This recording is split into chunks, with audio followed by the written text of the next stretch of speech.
हरिओम स्वामी जी। सुप्रभातम। ओम नमो नारायणाय। ओम नमो नारायणाय। गुरुदेव। ओम नमो नारायण। नैना पुरोहित जय सर, सुप्रभातम। सुप्रभातम गुरुदेव।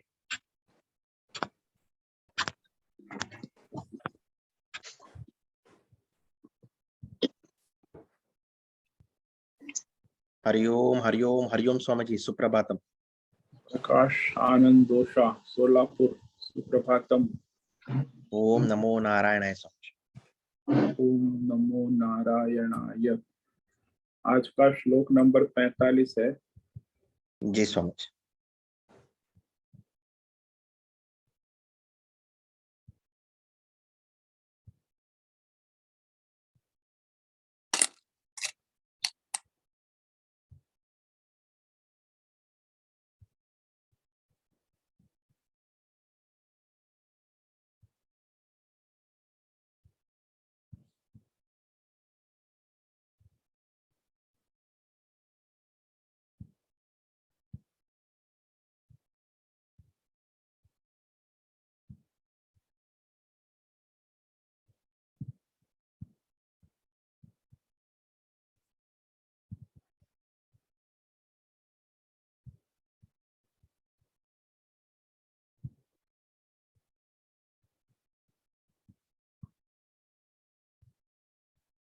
ओम नमो भगवते वासुदेवाय।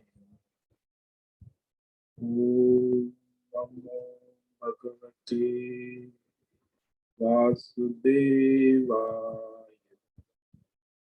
ओम नमो भगवते वासुदेवाय। ओम भगवते वासुदेवाय। ओम नमो भगवते वासुदेवाय। ओम नमो भगवते वासुदेवाय। ओम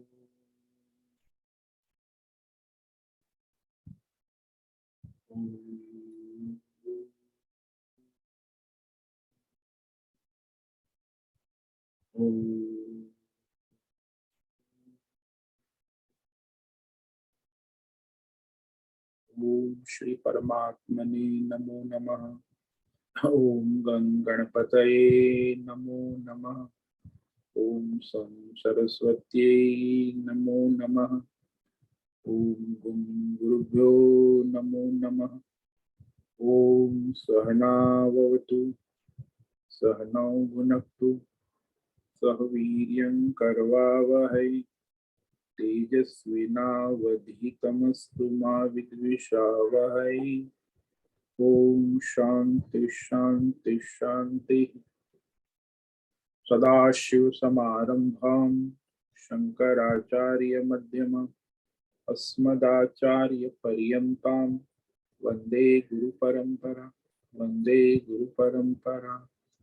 ओम पार्थाय प्रतिबोधितां भगवता नारायणेन स्वयं व्यासेन ग्रथितां पुराणम् मध्ये महाभारतम् अद्वैतामृतवर्षिणीं भगवतीम् अष्टादशाध्यायिनीम् अम्ब त्वामनुसन्दधामि भगवद्वेषि वसुदेवसुतं देवं कंसचाणूरमर्दनं देवकी परमानन्दं कृष्णं वन्दे जगद्गुरुं। नमस्ते परमं ब्रह्म सच्चिदानन्दरूपा निर्गुणाय नमस्तुभ्यं ओंकाराय नमो नमः। सर्वे दुर्गाणि तरन्तु सर्वे भद्राणि पश्यन्तु सर्वे सद्बुद्धिमाप्नोतु सर्वे सर्वत्र नन्दतु। ओम तत्सत्। ओम ओम ओम। आप सब ऑनलाइन नेटवर्क पर उपस्थित भगवद गीता श्रवण साधकों को आज प्रातः का अभिवादन, अभिनंदन, अभिवंदन।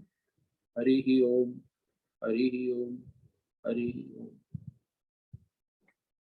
हम सबको आज का यह दिव्य दिन तन मन धन जन देश काल विषय वस्तु परिस्थिति अवस्थाएं अध्यात्म भौतिक दैविक क्षेत्र व्यष्टि समष्टि सभी को अपने अपने पूर्व में अनंत जन्मों में और इस जन्म में किए हुए संचित कर्म पाप पुण्य धर्म अधर्म मिश्र कर्मों के पके हुए फलस्वरूप वर्तमान में आज अपने अपने प्रारब्ध अनुसार परमेश्वरीय अचिंत्य योग माया के माध्यम से प्रसाद स्वरूप में प्राप्त हुआ है, मिला है।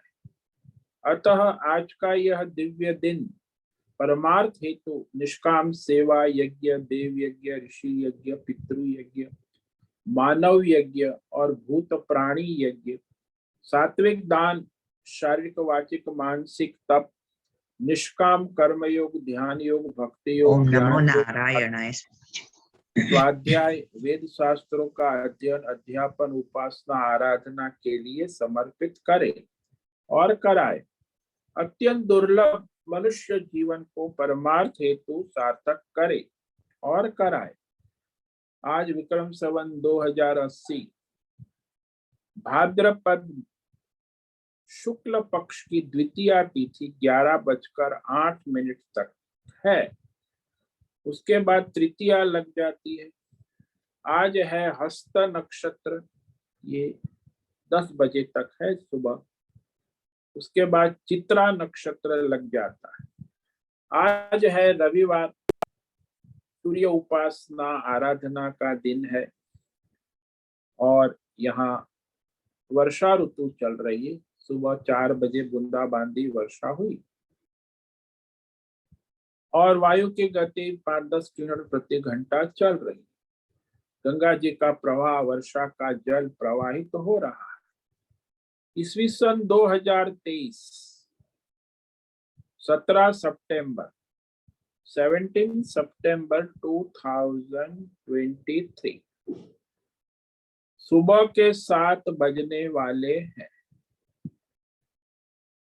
ये कलयुग का प्रथम चरण 5248वां वर्ष, 7वां वैवस्वत मनवंत, श्वेत वराह कल्प, ब्रह्मा जी का 26वां दिन और 51वां वर्ष अभी चल रहा है। तो ऐसे अनंत कोटि ब्रह्मा और ब्रह्मांडीय परमेश्वरी अचिंत्य योग माया में हमारा यह एक ब्रह्मांड, इस ब्रह्मांड में ये पृथ्वी लोक में समुद्र के ऊपर जम्बू द्वीप में विश्व का एकमात्र वैदिक राष्ट्र भारत में उत्तर हिमालय प्रांत में उत्तराखंड राज्य में टिहरी जिले में हिमालयन शिवालिक पर्वतमाला के अंतर्गत मणिकूट पर्वत के ऊपर नीलकंठ महादेव के सामने ऋषिकेश नगरी में मुनि की रेती प्रांत में शीशम जाड़ी अवधूतबाड़ा आश्रम के सी ब्लॉक के पहले माले से 5 नंबर कमरे से गंगा किनारे से हम स्वामी उत्तमानंद सरस्वती भगवद गीता के आचार्य शिष्य स्वामी चिन्मयानंद सरस्वती महाराज कैवल्याद्वैत वेद व्यास भगवद पाद शंकराचार्य की अद्वैत श्रृंगेरी संन्यास परंपरा से शिक्षित दीक्षित सनातन वैदिक भारतीय हिंदू धर्म अनुसार संपूर्ण भगवद गीता ज्ञान यज्ञ ऑनलाइन चैतन्यमय जीवंत लाइव प्रसारण के अंतर्गत व्याख्यान माला में अध्याय 2 सांख्य योग के श्लोक नंबर 45 पर संस्कृत एवं हिंदी में व्याख्यान करेंगे। दिव्य पवित्र सरल व्यावहारिक सटीक पूर्ण वर्ण अक्षर पद वाक्य पंक्ति श्लोक अध्यायों की संगति संधि अन्वय शब्दार्थ वाक्यार्थ भावार्थ रहस्यार्थ के यथार्थ तात्पर्य से वैदिक शास्त्र वेद व्यास साहित्य शांकर भाष्य एवं परंपरागत सन्यासी आचार्यों की टीका टिप्पणी सहित आज का यह भगवत गीता व्याख्यान करेंगे। कृपया आप सभी श्रद्धा भक्ति ध्यान से परिपूर्ण होकर के यह दिव्य श्रवण साधना करें, कुछ ग्रहण करें, कुछ धारण करें, कुछ अपने जीवन में चरितार्थ करें और उसमें निरंतरता लाए। अपनी अपनी आध्यात्मिक, भौतिक, दैवी अशांति, द्वंद्व, मोह, विक्षेपों से रहित होकर के और धार्मिक और शास्त्रीय भ्रम भ्रांतियों से रहित होकर के अपने अपने शरीर, इंद्रिय, प्राण, मन, वचन, कर्म से एक रूप एकाग्र होकर के शुद्ध, सात्विक, सूक्ष्म भगवत विवेक बुद्धि कर वेद शास्त्र आचार्य परंपरा अनुसार विवेक करे और पुनः पुनः इस व्याख्यान का श्रवण करे, मनन करे, चिंतन करे, चर्चा विचारणा करे, प्रचार प्रसार करे, लेखन करे, लिंक भेजे, ग्रुप में शेयर, अपना और सबका परम कल्याण करे और कराए। ओम तत्सत। ओम ओम ओम। तो कल हमने श्रीमद् भगवद गीता अध्याय 2 सांख्य योग के श्लोक नंबर 45 पर व्याख्यान किया था, जिसमें भगवान अर्जुन को सलाह दे रहे हैं कि निष्काम योगी बनो। कैसे बनोगे? क्योंकि सारा संसार ही सकाम कर्मों से भरा हुआ है। वेद शास्त्र भी 96% सकाम और 4% निष्काम योग का मार्गदर्शन करता है। तो अर्जुन को भगवान विशेष मार्गदर्शन दे रहे हैं। केवल निष्काम बनने की बात नहीं, कैसे निष्काम बनोगे वह भी मार्गदर्शन दे। बनने के लिए क्या करना हो? त्रैगुण्य विषया वेदा निस्त्रैगुण्यो भवार्जुन निर्द्वंद्वो नित्य सत्वस्थो निर्योग क्षेम आत्मवान। अर्जुन कहा भगवान ने। देखो, अर्जुन उससे कहते हैं जो ज्ञान अर्जन में दिन रात लगा रहे। अर्जुन के पास अनेक सिद्धियां हैं, आध्यात्मिक ज्ञान है, भौतिक ज्ञान है, दैवी ज्ञान है, लेकिन परमार्थ ज्ञान नहीं है। सारे कुशल है, सरल है। अर्जुन का मतलब होता है सरल। अर्जुन का मतलब होता है निष्कपट, धर्मात्मा। तो जो मन वचन कर्म से एक रहने वाला, जिसमें कोई विकार नहीं है, विकृति नहीं, तो उसे अर्जुन कहते। अर्जुनात अर्जुन, जिसने सरलता को हासिल कर लिया है। तो उसी को भगवान कह रहे हैं कि ये जो वेद है, 4 वेद, ऋग्वेद, सामवेद, अथर्ववेद, उसमें कर्म और उपासना का विभाग बहुत लंबा चौड़ा है। मंत्र है, यज्ञ है, याग है, अनेक प्रकार से कहे गए। तो त्रैगुण्य विषय, उसमें त्रिगुणात्मक विषय है। भौतिक, अध्यात्म, दैव, कर्म और उसके फल का निरूपण है। आपको भौतिक सिद्धि चाहिए तो क्या कर्म करोगे, क्या फल मिलेंगे? तो मंत्र, यज्ञ, याग आदि का विधि विधान है। अध्यात्म सिद्धि चाहते हो तो उसके लिए भी कर्म और फल है। दैवी सिद्धि, दैवी शक्तियां प्राप्त करनी है तो आप देवता भी बन सकते हैं, उसके लिए भी यज्ञ कर्म कांड है। ये सारे त्रिगुणात्मक है। तीनों गुणों के कार्य रूप समस्त ये इंद्रिय भोग, 10 इंद्रिय के भोग और उसके साधन और साधनाओं का निरूपण वेदों में विस्तार पूर्वक किया गया है।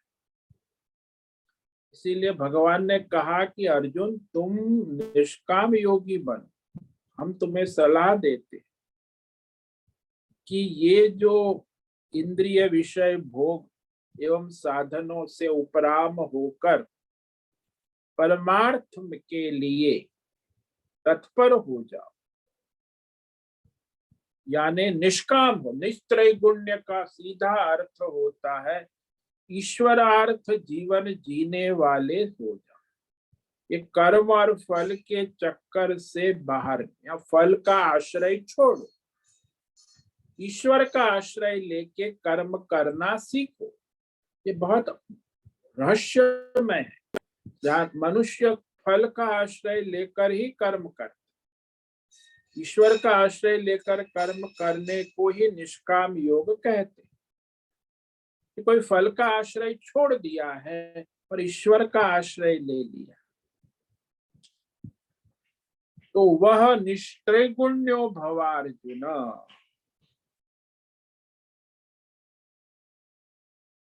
तो इस प्रकार हमारी जो ये सकाम कामनाओं की पूर्ति सभी मनुष्य करते रहे, चाहे वेद शास्त्र के अनुसार करें या लौकिक शास्त्र, आजकल साइंस एंड टेक्नोलॉजी और लौकिक शास्त्र से अपनी कामनाएं पूर्ति करते। तो वेद शास्त्र यहाँ भौतिक अध्यात्म दैव कामना और इच्छाओं की पूर्ति के लिए मार्गदर्शन करता है, लेकिन वेद शास्त्र का लक्ष्य कोई कामना पूर्ति करना नहीं। वेद शास्त्र के द्वारा भगवान ये नहीं चाहते कि मनुष्य कर्म फल के चक्कर में पड़ा रहे। वेद शास्त्र का लक्ष्य है परमार्थ, कि निष्काम होकर परमार्थ प्राप्ति में लगो, परमार्थ के लिए लगो। परंतु संसारी लोग जो है वो सकाम कर्म और उपासना के लक्ष्य को, उसी को लक्ष्य मान लेते हैं। ये अज्ञान है ना भाई। कर्म और उपासना लक्ष्य साधन है, साधना है, लेकिन कर्म और फल ही जीवन का लक्ष्य नहीं है, या उपासना मनुष्य जीवन का लक्ष्य नहीं है। मनुष्य जीवन का लक्ष्य परमार्थ है।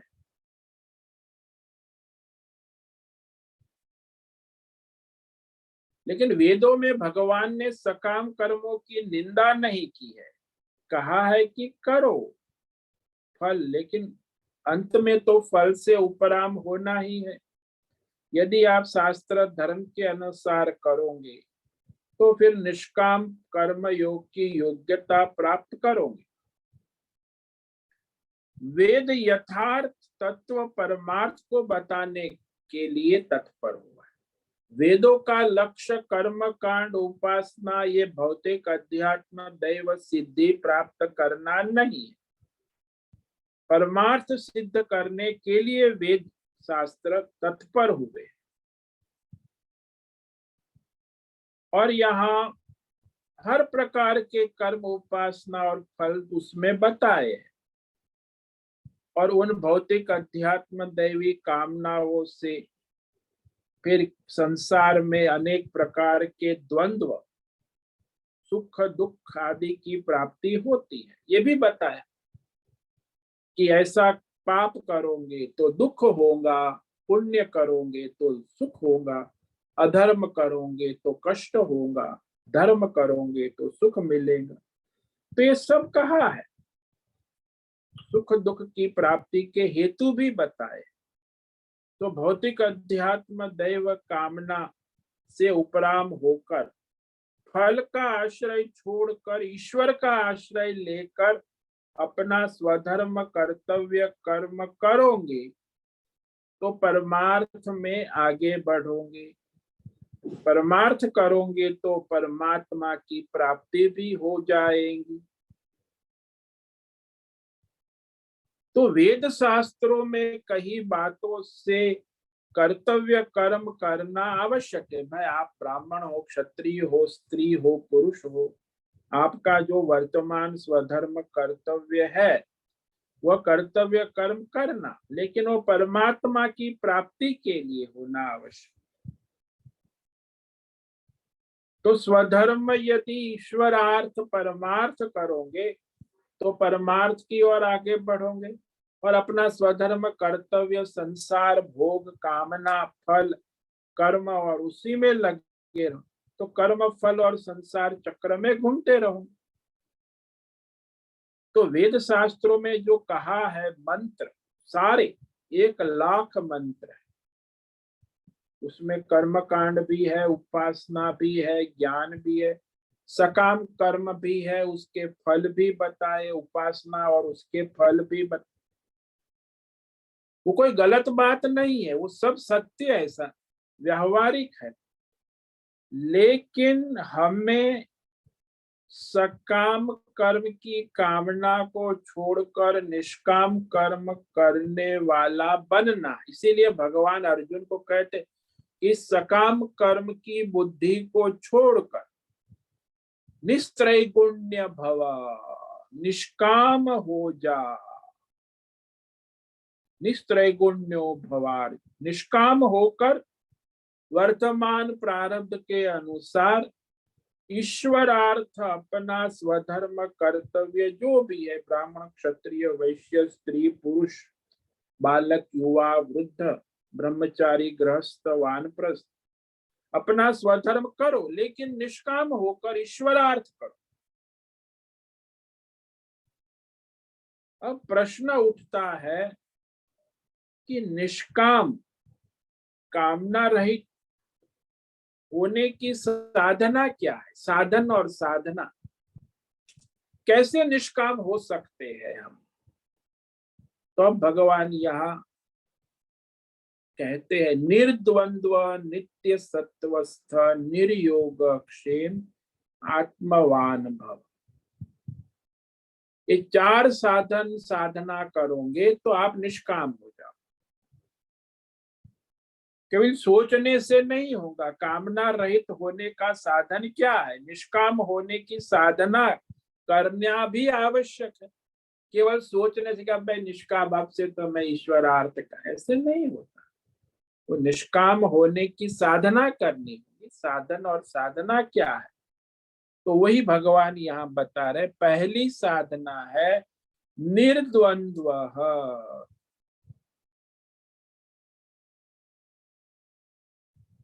कि तुम्हें यदि निष्काम होना है तो ये द्वंद्व से विचलित नहीं होना है, क्योंकि सत्व गुण रजोगुण तमोगुण में ये द्वंद्व आते रहेंगे, त्रिगुणात्मक।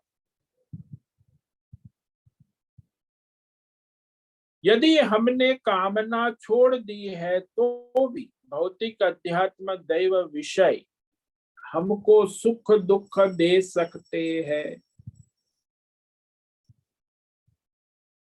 कामना छोड़ दोगे, ईश्वरार्थ कर्म करोगे तो सुख दुख से आप बच सकते हो, बचने की संभावना है। लेकिन सकाम कर्म करने वाला है वो कभी सुख दुख से बच नहीं सकता। यानी कामना वाला व्यक्ति सुख दुखी होता ही रहेगा। इसीलिए ये बहुत ही महत्व का सिद्धांत है कि कामना को छोड़ दो तो संसार के कोई विषय पदार्थ में ताकत नहीं है कि हमें सुखी दुखी कर सके। कामना ही सुख दुख उत्पन्न करती है, कामना ही मोह उत्पन्न करती है, कामना ही राग द्वेष उत्पन्न करती है। यानी संसार का बीज ही कामना है। परंतु तुम कामना रहित त्रिगुणात्मिक कैसे बना जाए? भगवान ने ये उपाय कहा। पहला उपाय कि निर्द्वंद्व। अरे अर्जुन, तुम द्वंद्व रहित तो हो जाओ। ये द्वंद्व का रूप जो है ना, ये वो द्वंद्व युद्ध जैसा है। आपने देखा होगा द्वंद्व युद्ध, जब 2 पहलवान लोग, बड़े बड़े योद्धा द्वंद्व युद्ध करते हैं, एक योद्धा दूसरे प्रतियोद्धा के सामने लड़ता है, दोनों बड़ी लड़ाई करते, एक गिर गया, फिर उठाया, फिर उसको पटका, उसने उसको पटका, तो इसको द्वंद्व युद्ध कहते हैं। इसी प्रकार इस संसार में सभी जीवात्मा जो है ना, वो ये सुख दुख एक दूसरे के प्रतिद्वंद्वी है, तो सुख दुख का द्वंद्व युद्ध लड़ते रहते हैं। यानी सुख को समाप्त करो तो दुख आके खड़ा रह जाएगा, दुख को पटक दो तो सुख आके खड़ा रह जाएगा। दोनों साथ में कभी नहीं रह सकते, ये द्वंद्व युद्ध है ना। तो सारे द्वंद्व, केवल सुख दुख की बात नहीं, लाभ हानि, जय पराजय, मान अपमान, कोई भी द्वंद्व ले लो, जितने शास्त्रों में 100 प्रकार के द्वंद्व का है, राग द्वेष, सारे द्वंद्व जो है एक साथ में कभी नहीं रह सकते। जब लाभ हुआ तो हानि नहीं हो सकती, जब हानि हुई तो लाभ नहीं हो सकता, जब यश मिला तो अपयश नहीं मिलता, जब अपयश मिला तो यश नहीं हो सकता, जब मान मिला तो अपमान नहीं हो सकता, जब अपमान मिला तब मान नहीं हो, एक दूसरे के प्रतिद्वंद्वी है। लाभ होगा तो हानि नहीं होगी, हानि होगी तो लाभ नहीं। इसलिए सीधा नियम है, जब भी किसी को लाभ होगा तब हानि हटेगी, और जब हानि होगी तब लाभ हटेगा। भगवान ने पहले भी कह दिया ये इसी अध्याय में, सुख दुखे समय कृत्वा लाभा लाभा जया। भाई तुम युद्ध करो, लेकिन सुख दुख में समत्व रखो, विचलित ना हो कि मुझे सुख ही चाहिए, दुख नहीं चाहिए। दुख और सुख की कुश्ती ना लड़ो, प्रारब्ध के अनुसार सुख दुख आएंगे और जाएंगे। मतलब समझो, सुख दुख में समत्व रखना मतलब जिसके प्रारब्ध में जो है वो सुख आएगा और जाएगा, तो दुख आएगा, दुख जाएगा तो सुख आएगा, ये चलता रहेगा, ये आवागमन। आप चाहे लाख कोशिश कर लो, जब दुख को जाना है तब जाएगा। आप लाख कोशिश कर लो, सुख आना है तो आएगा। दुनिया में कोई मनुष्य दुख नहीं चाहता, फिर भी देखो कितना दुख है दुनिया में। और सभी मनुष्य सुख चाहते, लेकिन सुख रहता नहीं है, सुख चला जाता है, दुख आता है, दुख चला जाता है, सुख आता है। ये तो नियम है। अब ठंडी गर्मी, अब देखो गर्मी के मौसम जा रहे, यहाँ भी सुबह धीरे धीरे ठंडा, अब ठंडी की मौसम आ रही है और लोग कहेंगे अरे अरे बहुत ठंडी है। अरे है भाई, गर्मी गई ठंडी आई, ठंडी गई गर्मी आई, गर्मी आएगी तो सर्दी जाएगी, सर्दी आएगी तो गर्मी जाए। ये संसार के जोड़े, ये जोड़ी है ना प्रकृति के साथ, और ये जोड़ी ऐसी है कि साथ में नहीं रहती, अद्भुत जोड़ी है, एक दूसरे की प्रतिद्वंद्वी है। वो उसको पछाड़ेंगी, सुख को पछाड़ेंगी तो दुख आएगा, दुख को पछाड़ेगा तो सुख आएगा। बड़े युद्ध प्रतिद्वंद्वी हो, है जोड़ा द्वंद्व, लेकिन है प्रतिद्वंद्वी, बड़ा आश्चर्य है। अब ये द्वंद्व को यदि हम समत्व रखेंगे तो कामना हट जाएंगी, क्योंकि द्वंद्व में मनुष्य हमेशा विचलित रहता है। यदि कोई मनुष्य अपनी जीत और हार दोनों में समता रखता है, यानी कि न कोई जीत से संबंध है न हार से, यानी समत्व रखता है, तो वह विषय उसे विचलित नहीं कर सकता।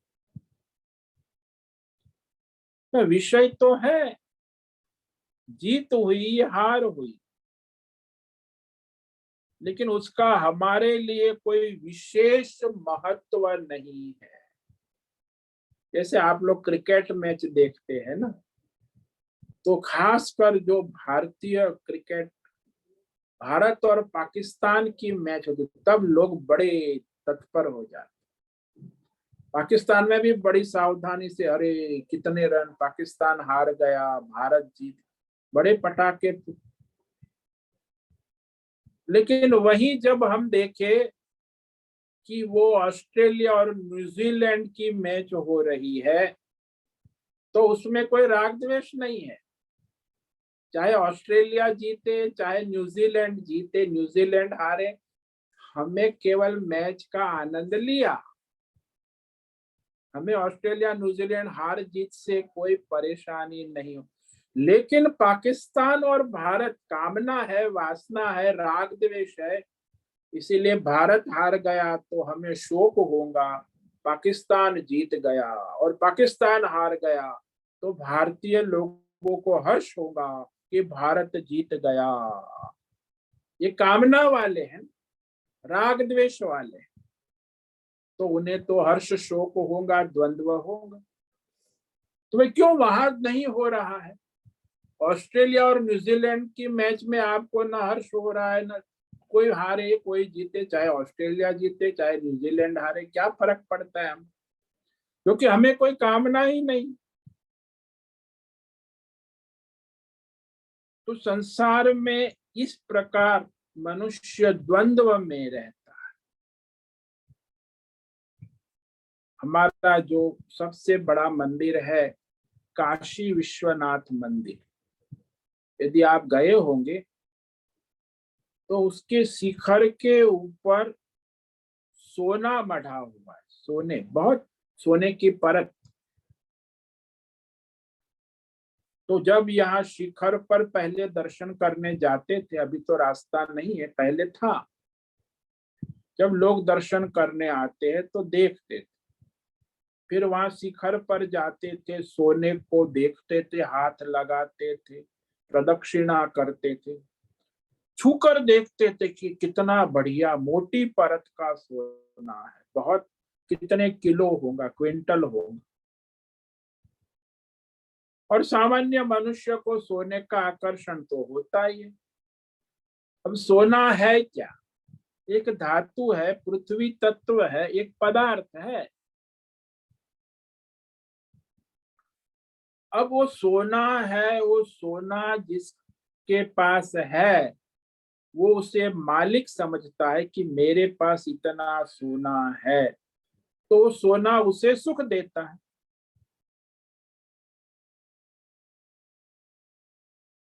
तो ये सुख देने वाला मालिक की भाव है, और जिसके पास सोना नहीं है उसे दूसरे का सोना देखकर दुख होता है कि मेरे पास सोना नहीं है, पड़ोसी के पास है, हमारे पास नहीं है।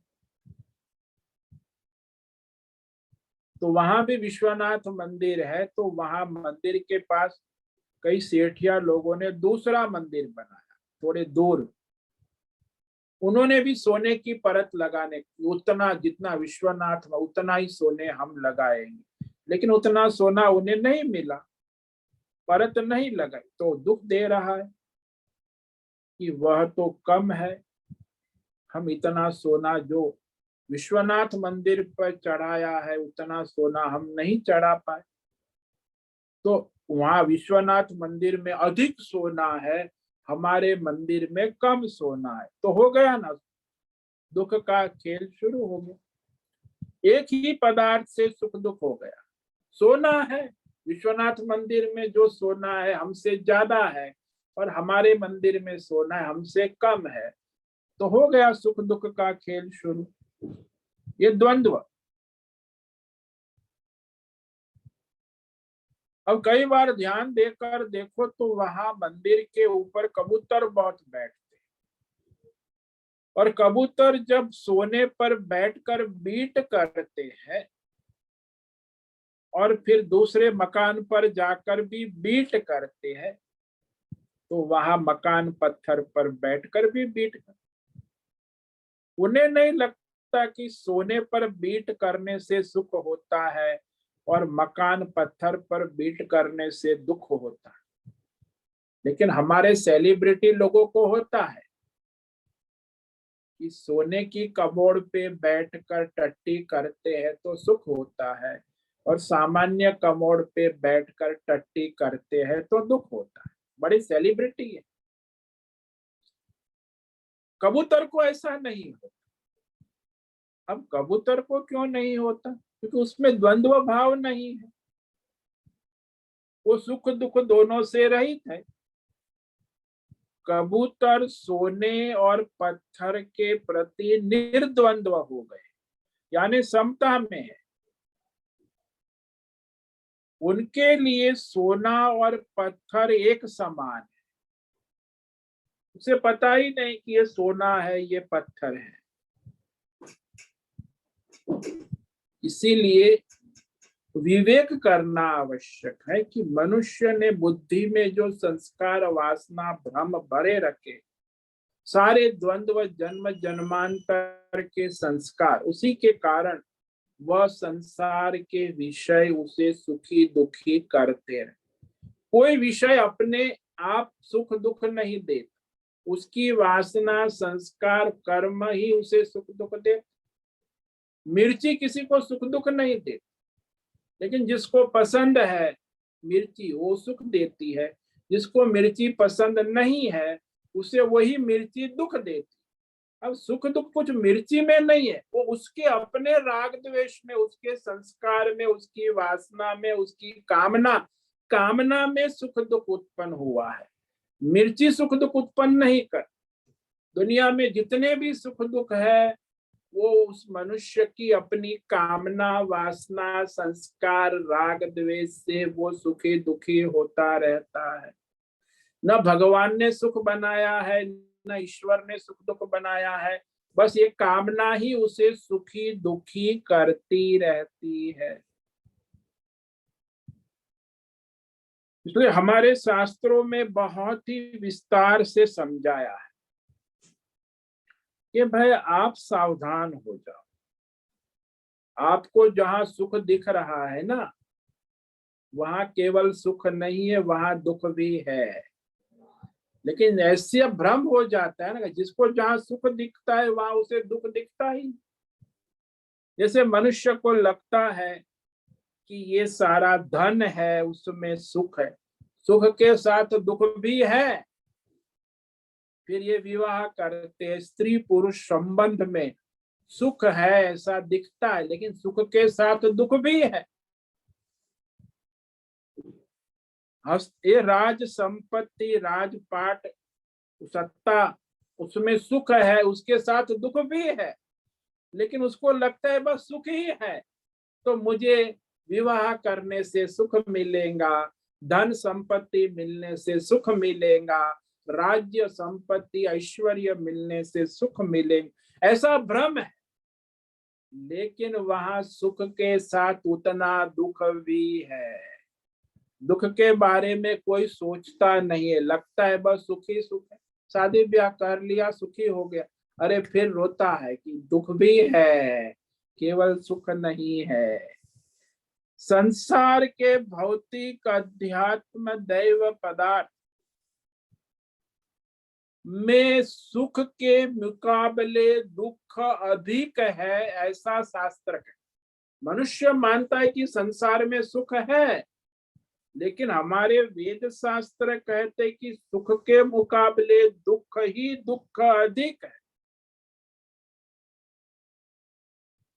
तो आजकल के पढ़े लिखे लोग जब शास्त्र की बात पढ़ते हैं कि संसार में दुख दुख दुख है। बुद्ध ने भी कहा सर्वम दुखम दुखम दुखम क्षणिकम।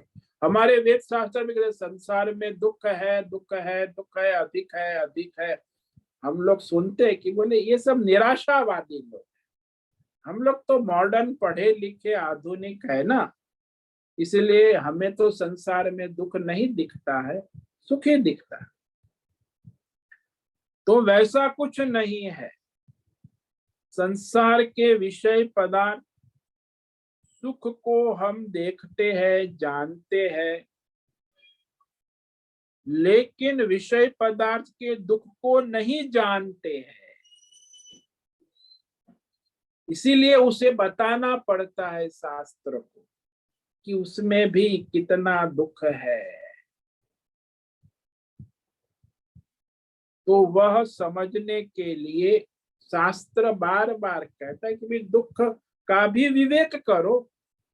नहीं, आपको सुख ही दिखता है। तो वो कहता है मोटर गाड़ी बंगला में बड़ा सुख है। हमारे एक भक्त सूरत में एक सेठिया सत्संग में आते थे। अब पहले 10 बाय 20 की खोली में रहते थे, धंधा चल पड़ा तो फिर वो बड़े हो गए, तो आखिर बड़ा बंगला बना दिया।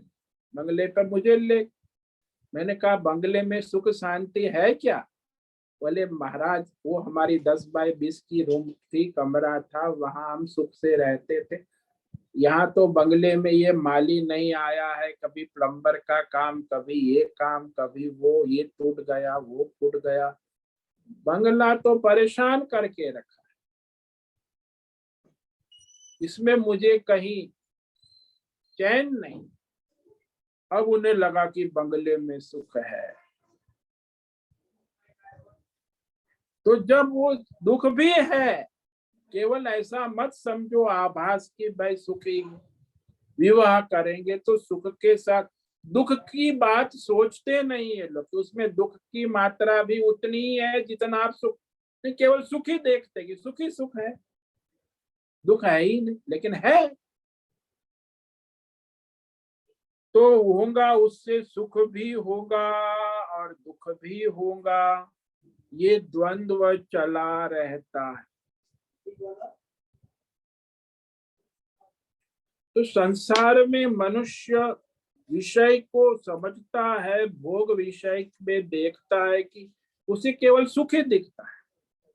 दुख के विषय में चर्चा फिर शास्त्र कहता है तो कहते हैं शास्त्र सब बकवास है, निराशावादी लोग हैं। हम इतनी मजा कर रहे हैं, एंजॉय कर रहे हैं, लेकिन उसके एंजॉय के पीछे इतना दुख भी है, कष्ट भी। आप भोग करते हो तो बीमार भी होते हो तो दुख भी है। अस्पताल में देखो कितने लोग भर्ती है, दुनिया में इतने कष्ट है, इंजेक्शन गोली दवाई, तो दुख भी है। जब भोग करने में कोई नियम संयम नहीं है तो दुख भी है। यानी इसका अर्थ ये हुआ कि संसार के कोई विषय ऐसा नहीं है, चाहे भौतिक हो, अध्यात्म हो, दैव हो, उसमें सुख दुख रूपता है।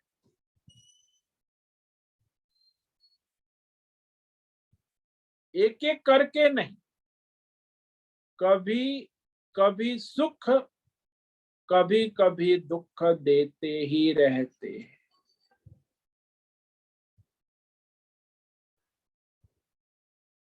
सुख वाला समय बीत गया तो दुख वाला समय आ गया।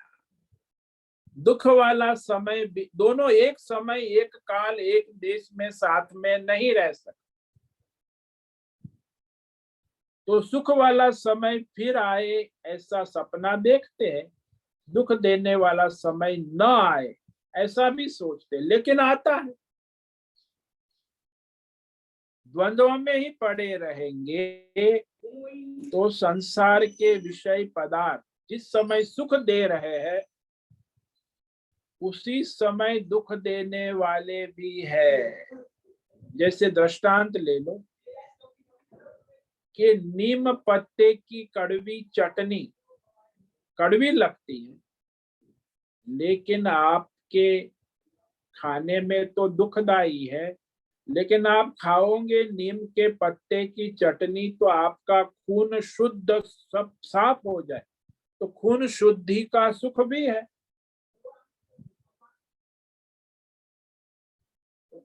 तो एक साथ में दोनों है, एक तरफ सुख रूप है, एक तरफ दुख रूप है। खाने में कड़वी है, दुखदाई है, लेकिन शरीर के लिए सुखदाई है, खून को शुद्ध करती है। इसी प्रकार संसार के सारे भौतिक अध्यात्म दैव विषय पदार्थों की सुख रूप और दुख रूपता निरंतर चलती रहती है। सभी के जीवन आप देखो, अपने शांति से विचार कर, युग पर समझ लोगे कि ये निर्द्वंद्व कैसे होंगे, ये तो चलता रहेगा। इसलिए हमारे शास्त्र कहते हैं कि आप विवेक करो। जैसे सुख का विचार करते हो, वैसे दुख रूपता का भी विवेक विचार करो। नहीं, दुख की बात करेंगे तो हमें कहेंगे बाबा जी लोग सब निराशावादी।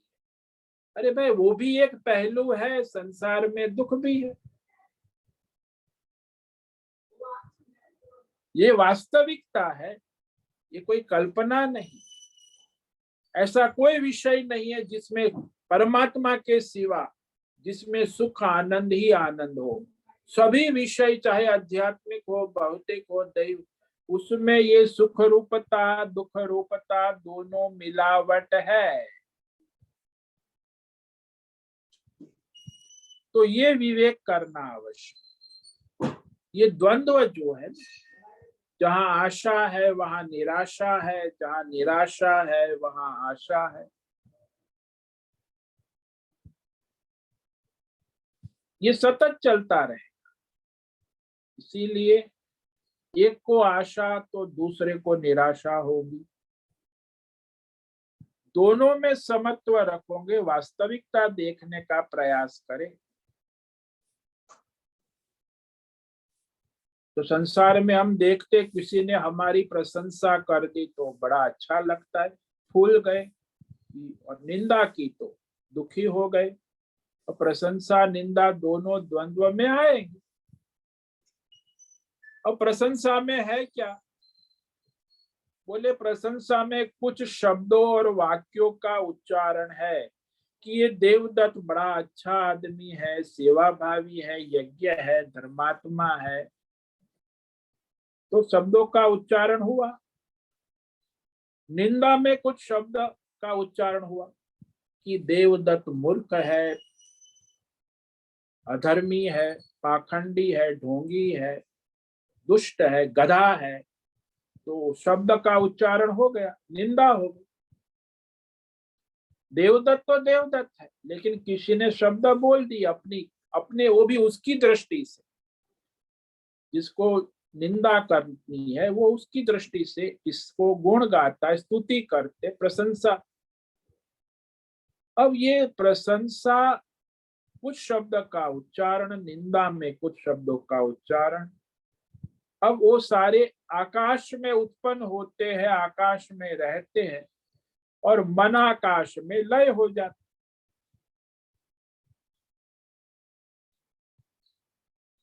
तो है, क्षणिक है। आकाश और मन में उत्पन्न हुए निंदा के शब्द हो या स्तुति के शब्द हो, वो नित्य नहीं है, अनित्य है। प्रशंसा हमारी कोई करेंगे तो हमें राग उसमें होगा, जो हमारी निंदा करेंगे उससे हमें द्वेष वृत्ति उत्पन्न होगी। तो जैसे जिसके कपड़ों में सुगंध लगी हुई है, सेंट लगा है, तो उसके कपड़े से जब हवा आएगी तो सुगंध मिलेगी। और जिसके कपड़े गंदे हैं, 2-4 दिन धुले हुए नहीं है, और वो हमारे पास आएगा तो बदबू देगा। पसीने की हवा तो चलेंगी, बदबू आए। अब दोनों गंध है। एक ने सुंदर स्वच्छ सेंटेड कपड़े पहने हैं, और एक ने 3-4 दिन के बासी पसीने से लथपथ गंदे कपड़े, तो दुर्गंध आए। तो जो हवा चलेंगी और उसके अनुसार वह खुशबू या बदबू आएगी। वो हवा से तो आ रही है ना, अब उसमें हम क्या कर सकते हैं? तो वह है। तो यहाँ समत्व रखने की बात कर रहे हैं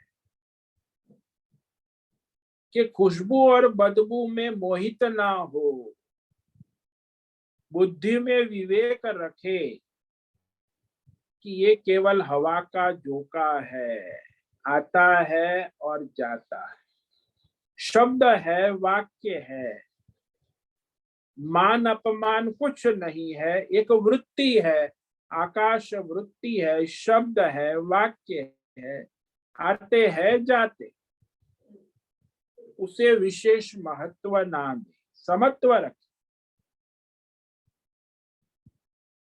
दोनों का विवेक विचार करेंगे तब हमें समझ में आएगी वास्तविक स्थिति कि द्वंद्व में समत्व रखना ही श्रेष्ठ है। जैसे वो कबूतर है, कबूतर को सोने पर बैठना या फिर पत्थर के छत पर बैठने से कोई फर्क नहीं, लेकिन हम लोग कबूतर नहीं है ना, कबूतर सापेक्ष निर्द्वंद्व है और हमें निरपेक्ष निर्द्वंद्व होना है, दोनों में फर्क है। तो कबूतर को विवेक ही नहीं, वो सापेक्ष निर्द्वंद्व है, लेकिन हम मनुष्य हैं तो हमें भी सोने में और पत्थर में निरपेक्ष द्वंद्व भाव रखना है, इसे समत्व कहते हैं।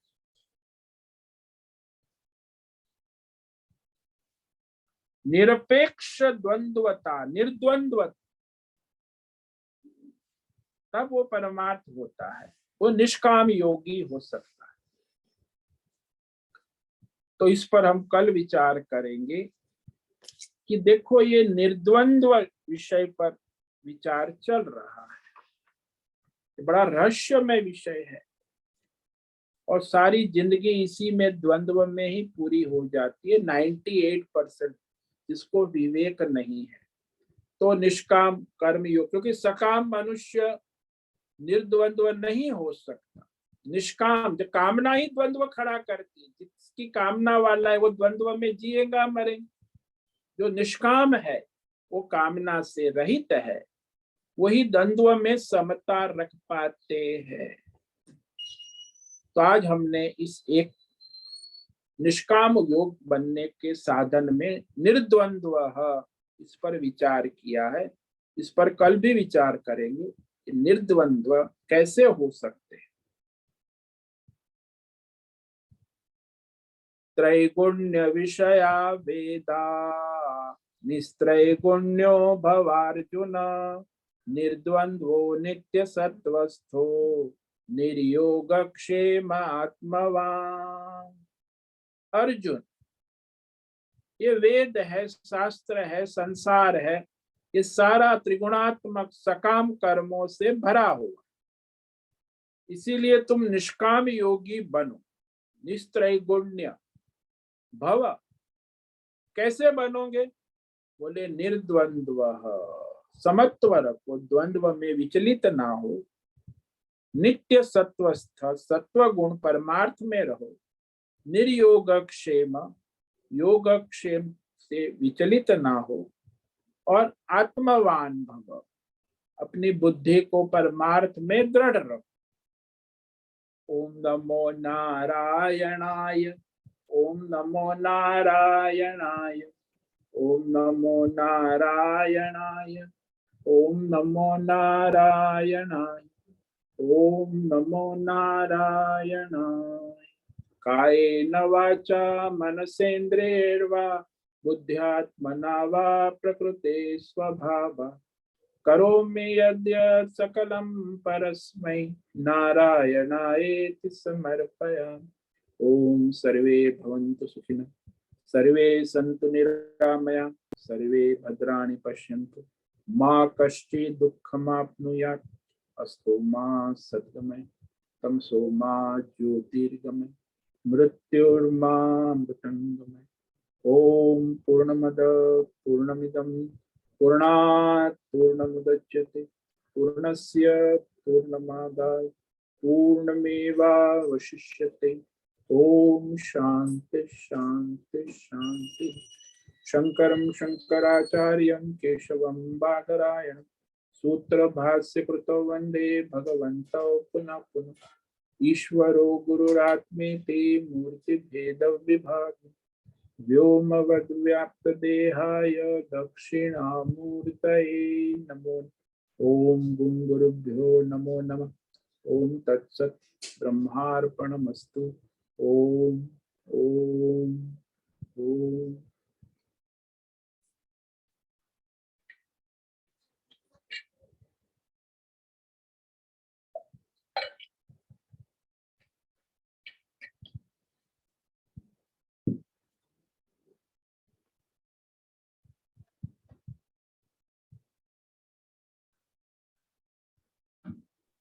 आज रविवार है, इसीलिए शाम को 6 से 7 सत्संग होगा, प्रश्नोत्तरी। तो शाम को आइए, सत्संग का लाभ ले। प्रति रविवार साप्ताहिक सत्संग 6 से 7 इसी लिंक के ऊपर आप लाभ ले और दूसरे को लेवा। प्रश्नोत्तरी, आपको कोई अध्यात्म प्रश्न है या कोई भी प्रश्न है तो उसका समाधान कर सकते हैं। तो सायं 6 से 7। हाँ तो प्रकाश, आज शाम को 6 से 7 हमारा सत्संग है, जी स्वामी जी। रविवार। जी स्वामी। अभी समय है, किसी साधक को कोई प्रश्न है पूछ सकते। हरिओम हरिओम हरिओम स्वामी जी। हरिओम, बोलो भद्रेश। स्वामी जी, ये जो जीव की कामना है हाँ। वो ही द्वंद का निर्माण करती है। हाँ जी, हाँ जी, हाँ जी, और कोई ईश्वर नहीं करता है। और ये जो कामना है वो कहाँ से निर्माण होती है? उसके अज्ञान से। हाँ, अज्ञान से। उसकी अपूर्णता, अज्ञान से अपूर्णता, अपूर्णता से कामना। हाँ एक जी। भ्रम हो जाता है कि एक कामना करने से मैं पूर्ण हो जाऊंगा। हाँ, ये अज्ञान भ्रम भ्रांति होती है।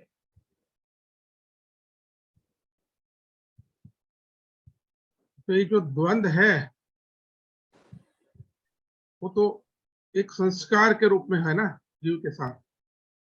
हाँ, वो अपनी कामना से उत्पन्न संस्कार अनंत जन्मों के, तो पूर्व जन्म, इस जन्म, वर्तमान जन्म, कामना से प्रेरित किए हुए कर्मों के संस्कार द्वंद्व रूप में उत्पन्न होते। इसीलिए किसी को मिर्ची सुख देती है, किसी को मिर्ची दुख देती है, क्योंकि उसकी कामना से उत्पन्न संस्कार वासना ये जो है इस जन्म की या पिछले जन्मों की, तो सुखी दुखी होते रहते अपने कामना वासना और संस्कारों से। तो ये जो कामना है वो कहाँ चित्त में रहती है? संस्कार के रूप में। हाँ, संस्कार अंत जन्मों को चित्त में, वही सारा रिकॉर्डिंग वही रहता है, चित्त। तो जब विषय आता है तो चित्त में से कामना जो है, हाँ, फिर वो चित्त में से स्फुरित तो होकर बुद्धि, मन और अहंकार को प्रेरित करती है। फिर 10 और इंद्रियां प्रेरित होती और शरीर के माध्यम से उसका वो है। इंद्रिय और शरीर के माध्यम से वो अपना प्रवृत्ति करती है। तो ये पूरी कामना जो है उसका संचालन चित्त में से होता है। हाँ, सभी जीवात्मा के संचित संस्कार जो है ना, संचित संस्कार चित्त में पड़े हुए हैं। तो ये चित्त में ये जन्म के भी रह गए ना संस्कार। हाँ, वर्तमान जन्म और के भी और पूर्व पूर्व जन्म, जन्म। पूर्व हाँ, जन्म के सब संस्कार चित्त में है, पड़े हुए हैं। हाँ, वर्तमान जन्म के भी और पूर्व अनंत जन्मों के संस्कार है, उसी अनुसार वो विषय सुखी दुखी होता रहेगा। तो हर एक जीव का वो जो चित्त है, चित्त में जो संस्कार अलग अलग पड़े हुए, विषय में कुछ नहीं है। विषय में कुछ नहीं, वहीं से वो और एक प्रेरित जीव अपने चित्त के आधार पर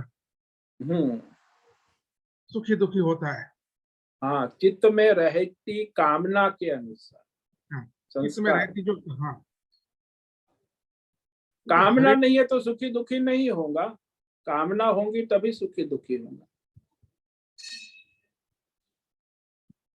तो ये चित्त शुद्धि भी होना बहुत जरूरी है ना, क्योंकि वहां पूरी कामनाएं पड़ी है। हाँ जी, चित्त शुद्धि। तो ये चित्त शुद्धि जो है इससे होगी, निष्काम से। हाँ, वो ईश्वरार्थ निष्काम करने प्रयास से वो सफाई होगी। जो कपड़े गंदे हैं तो कैसे शुद्ध होंगे भाई, उसे धोना पड़ेगा साबुन से। तो स्वामी जी, ये जो चित्त है वो क्या एक, वो भी एक वृत्ति है ना? वो अंतःकरण की वृत्ति है, संस्कार है अनंत जन्मों के। हाँ, पर वो मूल तो शब्द स्वरूप में ही है ना। हाँ, वो आकाश तत्व वृत्ति है।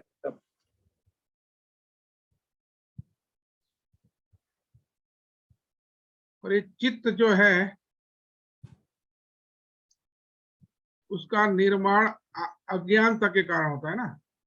हाँ, अज्ञान जब से ही जब जीव बेहोशी में है तो उसका वो अज्ञानता के कारण चित्त जो है उसका पूरा निर्माण होता है। हाँ, और जब मनुष्य ज्ञानी होता है तो उसका चित्त में वो निर्माण नहीं होता है, चित्त नहीं निष्काम हो जाता है ना। जिसे ज्ञान है, पूर्णता का ज्ञान है, उसका चित्त निष्काम रहता। जो अपूर्णता है, कामना है, तो फिर उसका चित्त में तो कुछ रहेगा ही नहीं, वो तो चित्त ही। वो तो निर्मल हो गया ना, शुद्ध हाँ। निर्मल। जैसे बच्चा है, बालक है, उसका चित्त निर्मल है, 1 2 3 साल का सात्विक है। लेकिन वही जैसे बड़ा होता है तो अपने राग द्वेष शुरू हो जाता है, कामना। 1 साल का बच्चा है वो निर्मल है, वही 3 साल का हो गया तो फिर शुरू हो गए नखरे। बट पूर्व जन्म का चित्त तो बालक भी लेके तो आता ही है ना। वो है, लेकिन वो भी एक्टिव नहीं हुआ है ना, डोरमेंट है। अभी एक्टिव होगा जैसे 5 साल 6 साल 12 साल, तो पूर्व जन्म के संस्कार भी और वर्तमान के संस्कार दोनों एक्टिवेट हो जाते।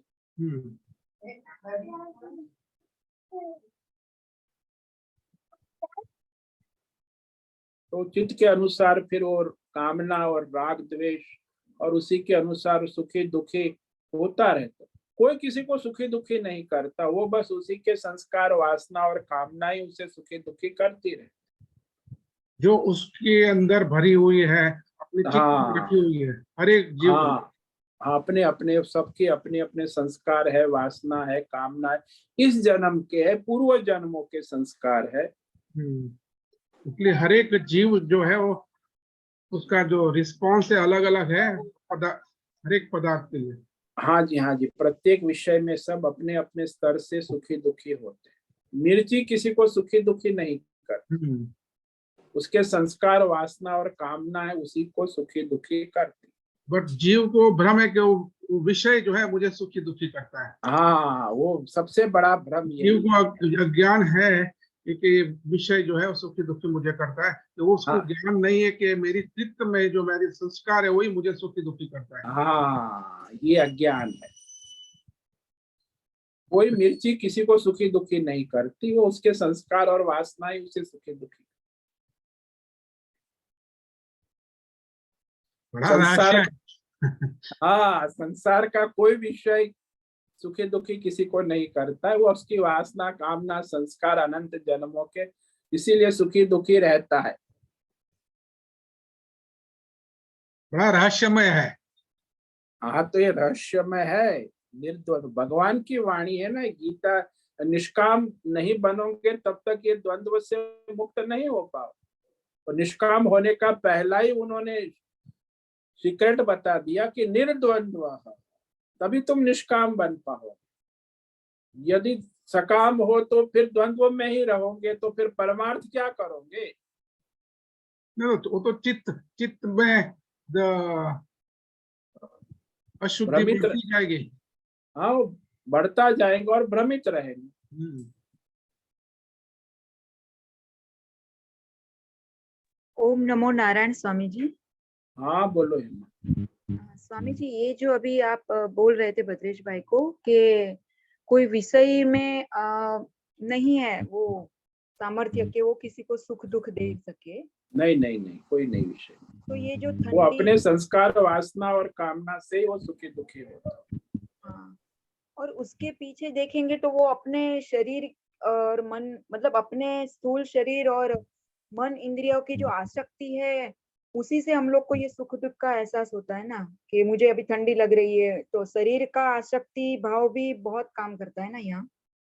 वो तो साधन है, शरीर इंद्रिय मन तो साधन, लेकिन आपकी कामना ही मुख्य है।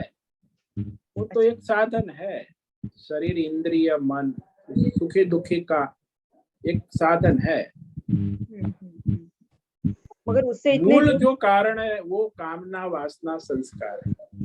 मतलब वो शरीर भाव में इतने हम लोग आसक्त हो गए कि जरा भी कुछ होता है तो तुरंत हम लोग वो उसका रिस्पॉन्स देने लगते हैं, रिएक्शन करने लगते हैं। हाँ, तो देहासक्ति है, इंद्रिय में आसक्ति है, मन में आसक्ति है, लेकिन वो आसक्ति को प्रेरित कौन करता है? आपकी कामना वासना। अच्छा। यदि कामना वासना है तो आसक्ति कहाँ होंगी?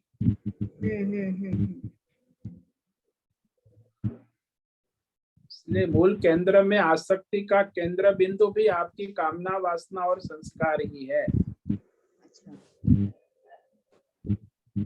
इसलिए एक ही रास्ता है, निष्कामता लाना है। निष्काम, हाँ, ये भगवान अभी अर्जुन को कह रहे हैं कि निष्त्रिगुण्यो। अभी देखो 4 पॉइंट हम विचार करेंगे। निर्द्वंद्व नित्य सत्वस्थ निर्योग क्षेप, पूरी फॉर्मूला बता दी निष्काम कर्म की फॉर्मूला की, कैसे निष्काम का हो सकते हो।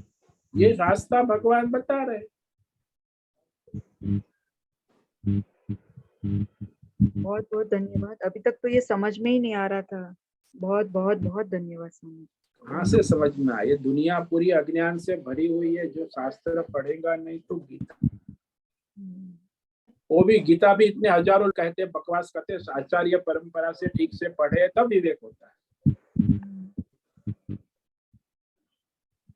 ठीक है, समय पूरा हो गया है। सभी साधकों को आज का ओम नमो नारायण। ओम नमो ओम नमो ओम नमो नारायण ओम नमो नारायण स्वामी। ओम नमो ओम नारायण। नमो नारायण सभी साधकों को सभी साधकों जी। ओम नमो नारायण। सभी साधकों को ओम नमो नारायणाय। सायं 6 से 7 सत्संग गीता का प्रवचन नहीं होगा, प्रश्नोत्तरी होंगी। और अभी हम यहाँ सत्संग समाप्त, आज का सत्संग पूर्ण करें। होस्ट शाम को 6 बजे मिलेंगे फिर से।